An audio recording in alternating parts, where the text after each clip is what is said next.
Harper Audio presents Map of the Heart by Susan Wiggs. Performed by Christina Traister. Part 1. Bethany Bay.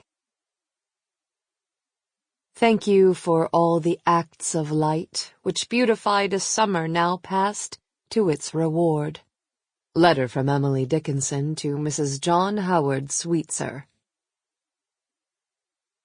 1. Of the 5 steps in developing film, 4 must take place in complete darkness, and in the dark room timing was everything. The difference between overexposure and underexposure sometimes came down to a matter of milliseconds. Camille Adams liked the precision of it. She liked the idea that with the proper balance of chemicals and timing, a good result was entirely within her control. There could be no visible light in the room, not even a red or amber safe light. Camera obscura was Latin for dark room, and when Camille was young and utterly fascinated by the process, she had gone to great lengths to practice her craft.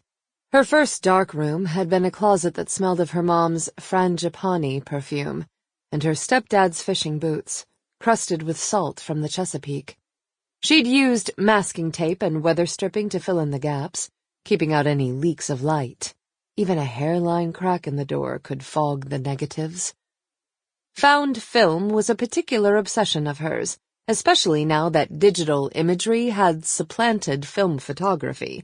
She loved the thrill of opening a door to the past and being the first to peek in. Often while she worked with an old roll of film or movie reel, she tried to imagine someone taking the time to get out their camera and take pictures or shoot a movie, capturing a candid moment or an elaborate pose. For Camille, working in the darkroom was the only place she could see clearly, the place where she felt most competent and in control. Today's project was to rescue a roll of 35mm film, found by a client she'd never met, a professor of history named Malcolm Finnemore.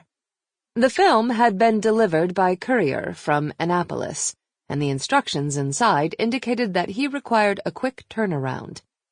Her job was to develop the film, digitize the negatives with her micrographic scanner, convert the files into positives, and email the results.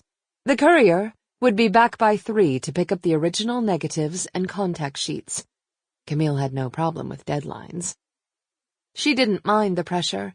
It forced her to be clear-headed, organized, in control. Life worked better that way. All her chemicals waited in readiness, precisely calibrated, carefully measured into beakers, and set within reach. She didn't need the light to know where they were, lined up like instruments on a surgeon's tray, developer, stop bath, fixer, clearing agent, and she knew how to handle them with the delicacy of a surgeon. Once the film was developed, dried, and cured, she would inspect the results. She loved this part of her craft, being the revealer of lost and found treasures, opening forgotten time capsules with a single act of light. There were those, and her late husband, Jace, had been among them, who regarded this as a craft or hobby. Camille knew better. One look at a print by Ansel Adams, no relation to Jace, was proof that art could happen in the darkroom. Behind each finished epic print were dozens of attempts, until Adams found just the right setting.